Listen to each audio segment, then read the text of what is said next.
ପିତା ମାତାଙ୍କର ଭଲ କିମ୍ବା ମନ୍ଦ କର୍ମର ପରିଣାମ ତାଙ୍କ ସନ୍ତାନଙ୍କୁ କିପରି ଭୋଗ କରିବାକୁ ପଡ଼ିଥାଏ। ବନ୍ଧୁଗଣ, ଏହାର କାରଣ ଜାଣିବା ପୂର୍ବରୁ ଯଦି ଆପଣମାନେ ଚ୍ୟାନେଲରେ ନୂଆ ଅଛନ୍ତି ତେବେ ଚ୍ୟାନେଲକୁ ସବସ୍କ୍ରାଇବଟିଏ କରିଦିଅନ୍ତୁ।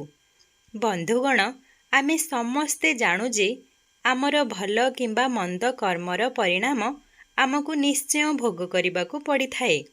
କିନ୍ତୁ ପ୍ରାୟ ଏହି ପ୍ରଶ୍ନ ମନରେ ଉଠେ ଯେ ଆମେ କରିଥିବା କର୍ମର ପରିଣାମ କ'ଣ ଆମର ପରିବାର ସହ ଜଡ଼ିତ? ପିତା ମାତାଙ୍କର କର୍ମର ପରିଣାମ କ'ଣ ପିଲାମାନଙ୍କ ଜୀବନକୁ ପ୍ରଭାବିତ କରେ? ଯେପରି ପିଲାମାନଙ୍କର ଭଲ କିମ୍ବା ଖରାପ କାର୍ଯ୍ୟ ତାଙ୍କ ପିତାମାତାଙ୍କୁ ପ୍ରଭାବିତ କରେ, ସେହିପରି ପିଲାମାନଙ୍କୁ ମଧ୍ୟ ସେମାନଙ୍କର ପିତାମାତାଙ୍କର କର୍ମର ପରିଣାମ ଭୋଗ କରିବାକୁ ପଡ଼େ କି? ଗୋଟିଏ ସମୟର କଥା। ଜଣେ ମହାନ ତପସ୍ୱୀ ତାଙ୍କ ଆଶ୍ରମରେ ରହୁଥିଲେ। ଗୋଟିଏ ଦିନ ତାଙ୍କ ସ୍ତ୍ରୀ ପଚାରିଲେ, ସ୍ୱାମୀ, କ'ଣ ପିତାମାତାଙ୍କର ଭଲ କିମ୍ବା ମନ୍ଦ କର୍ମର ପରିଣାମ ତାଙ୍କ ସନ୍ତାନମାନଙ୍କୁ ଭୋଗ କରିବାକୁ ପଡ଼ିଥାଏ? ତାପରେ ମହାତ୍ମା କହିଲେ, ହେ ଦେବୀ, ପିଲାମାନଙ୍କୁ ମାତା ପିତାଙ୍କର ଭଲ ଏବଂ ମନ୍ଦ କର୍ମର ପରିଣାମ ଭୋଗ କରିବାକୁ ପଡ଼ିଥାଏ। ହେ ଦେବୀ, ମୁଁ ତୁମକୁ ଏକ ପ୍ରାଚୀନ କାହାଣୀ କହିବି, ଯେଉଁଥିରୁ ତୁମେ ବୁଝିପାରିବ ଯେ ପିତାମାତାଙ୍କର ଭଲ ମନ୍ଦ କର୍ମର ପରିଣାମ ପିଲାମାନେ କିପରି ପାଆନ୍ତି। ତାପରେ ମହାତ୍ମା କାହାଣୀଟି କହିବା ଆରମ୍ଭ କରନ୍ତି। ଏହା ପ୍ରାଚୀନ କାଳର ଏକ କାହାଣୀ ଅଟେ। ଗୋଟିଏ ଗାଁରେ ଜଣେ ଗରିବ ଲୋକ ରହୁଥିଲେ। ସେ ବହୁତ ଗରିବ ଥିଲେ। କଠିନ ପରିଶ୍ରମ କରି ତାଙ୍କ ପରିବାରକୁ ପ୍ରତିପାଳନ କରୁଥିଲେ।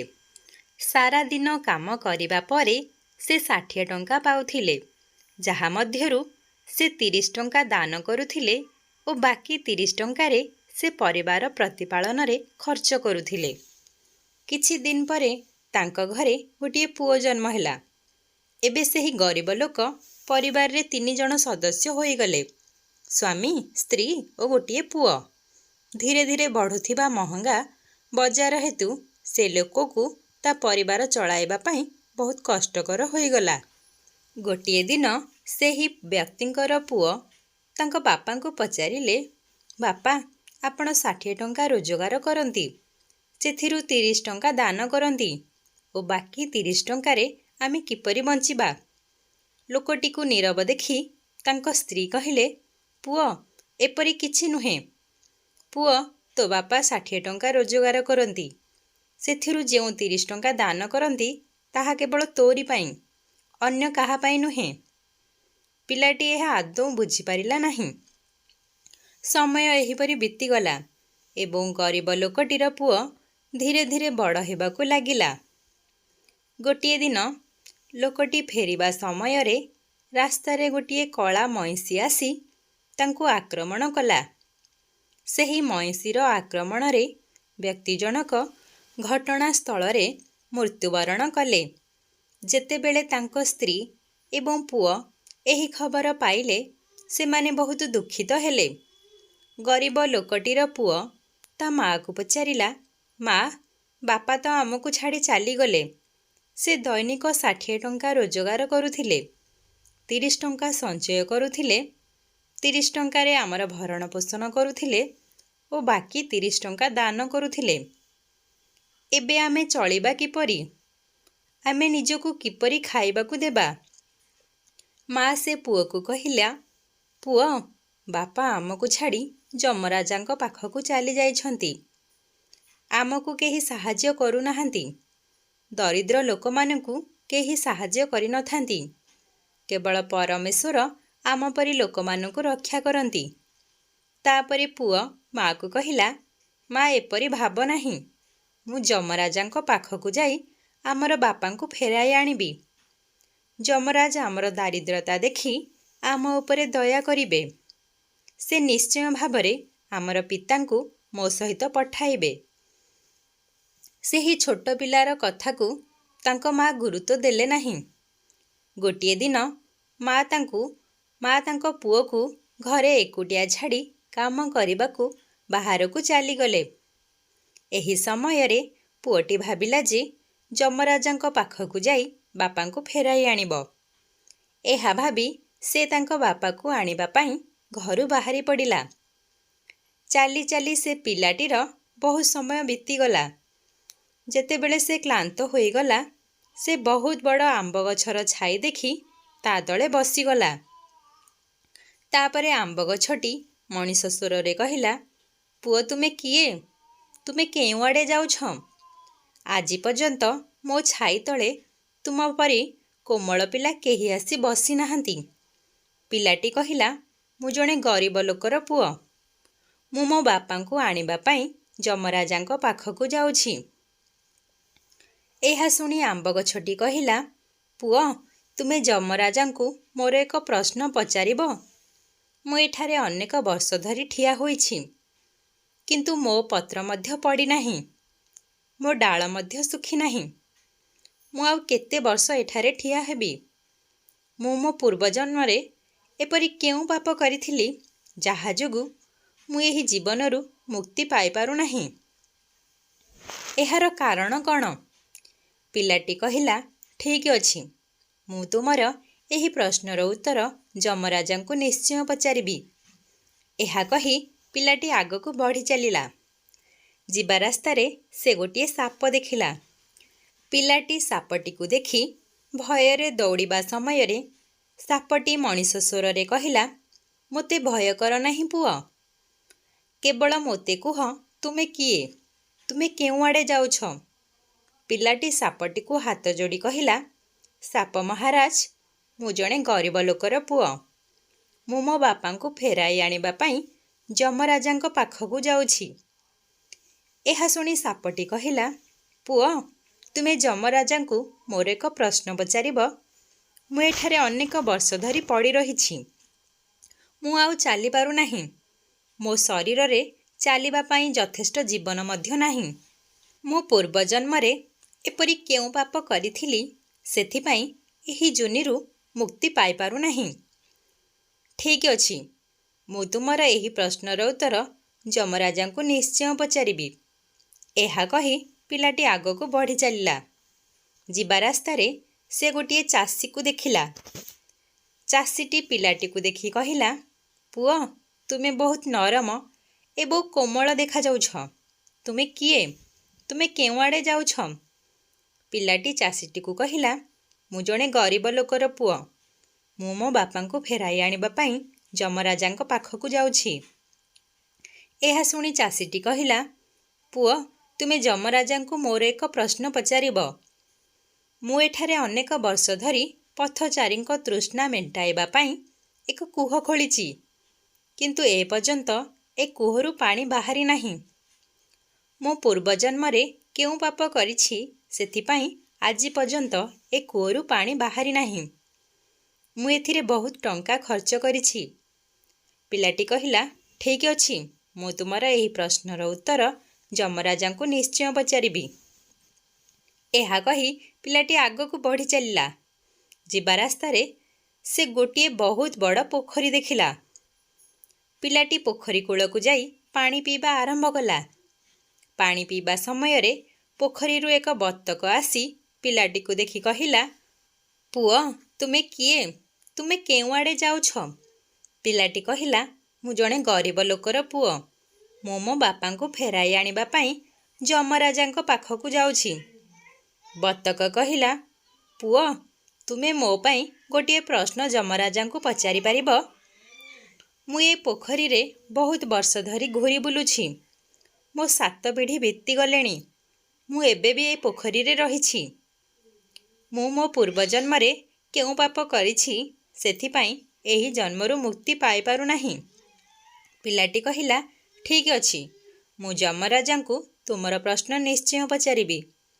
ଏହା କହି ପିଲାଟି ସେଠାରୁ ଆଗକୁ ବଢ଼ିବାକୁ ଲାଗିଲା। ଚାଲି ଚାଲି ସେ ପୋଖରୀର ଅନ୍ୟ ପାର୍ଶ୍ୱରେ ଏକ କୂଳରେ ପହଞ୍ଚିଲା। ଯେତେବେଳେ ସେ ଅନ୍ୟ କୂଳରେ ପହଞ୍ଚିଲା, ସେ ଦେଖିଲା କୂଳରେ ଏକ ମୃତ ବଗ ପଡ଼ିଛି। ଯେତେବେଳେ ପିଲାଟି ମୃତ ବଗ ପାଖକୁ ଗଲା, ସେ ମୃତ ବଗ କହିବାକୁ ଲାଗିଲା, ତୁମେ କିଏ? ତୁମେ କେଉଁଆଡ଼େ ଯାଉଛ? ମୃତ ବଗର କଣ୍ଠସ୍ୱର ଶୁଣି ପିଲାଟି କହିଲା, ମୁଁ ମୋ ବାପାଙ୍କୁ ଫେରାଇ ଆଣିବା ପାଇଁ ଯମରାଜାଙ୍କ ପାଖକୁ ଯାଉଛି।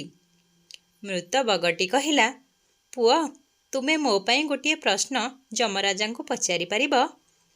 ମୋର ଶରୀର ବହୁତ ବର୍ଷ ଧରି ଏ ପୋଖରୀ କୂଳରେ ପଡ଼ି ରହିଛି। ଯେତେବେଳେ ପାଣିର ଢେଉ ଆସେ, ମୋ ଶରୀର ପାଣି ଭିତରକୁ ଯାଏ ଏବଂ ପାଣିର ଢେଉ ସହିତ ପୋଖରୀରୁ ବାହାରକୁ ଆସି କୂଳକୁ ଆସେ। ମୋର ଶରୀର ତରଳିଯାଏ ନାହିଁ କି ପଚିଯାଏ ନାହିଁ।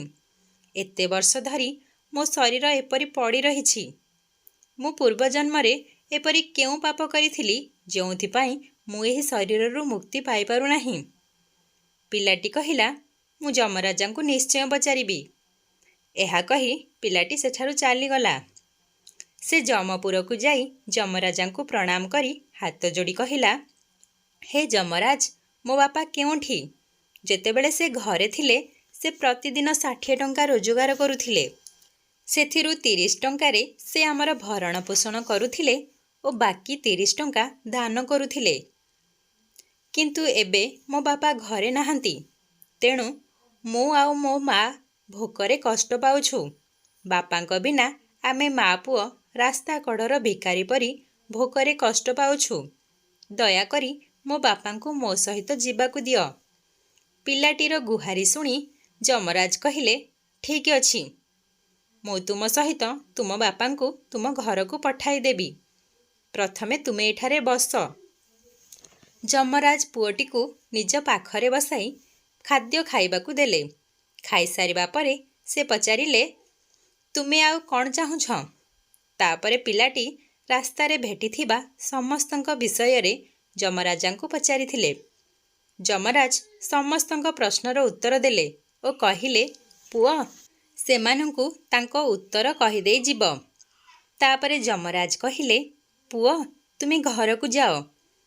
ତୁମ ମା ତୁମକୁ ଅପେକ୍ଷା କରିଛନ୍ତି। ତୁମ ବାପା ତୁମ ଘରେ ପହଞ୍ଚିଯିବେ। ତାପରେ ବାଳକଟି ଯମରାଜାଙ୍କୁ ପ୍ରଣାମ କରି ନିଜ ଘରକୁ ଫେରିବାକୁ ଲାଗିଲା। ଚାଲିବା ସମୟରେ ପ୍ରଥମେ ପୋଖରୀ କୂଳରେ ମୃତ ବଗ ଶୋଇଥିଲା। ପୁଅକୁ ଦେଖି ମୃତ ବଗ କହିଲା, ତୁମେ ମୋ ପ୍ରଶ୍ନ ଯମରାଜାଙ୍କୁ ପଚାରିଥିଲ? ପିଲାଟି କହିଲା, ହଁ, ପଚାରିଥିଲି। ଯମରାଜ କହିଲେ, ତୁମେ ପୂର୍ବଜନ୍ମରେ ଜଣେ ମହାନ ବିଦ୍ୱାନୀ ଥିଲ, କିନ୍ତୁ ତୁମେ ତୁମର ଜ୍ଞାନ କାହାକୁ ଦେଇନଥିଲ। ସେଥିପାଇଁ ଏବଂ ତୁମେ ଏବେ ମରିଯାଇଛ। କିନ୍ତୁ ଏବେ ବି ସେ ଜ୍ଞାନ ତୁମ ଭିତରେ ବୃଦ୍ଧି ପାଉଛି। ଯେ ପର୍ଯ୍ୟନ୍ତ ତୁମେ ତୁମର ଜ୍ଞାନ କାହାକୁ ଦେଇନାହଁ, ସେ ପର୍ଯ୍ୟନ୍ତ ତୁମର ଆତ୍ମାକୁ ମୁକ୍ତି ମିଳିପାରିବ ନାହିଁ। ସେ ମୃତ ବଗ କହିଲା, ପୁଅ, ଏହି ଅବସ୍ଥାରେ ମୋ ଆତ୍ମାକୁ ଶାନ୍ତି ମିଳିବ ନାହିଁ।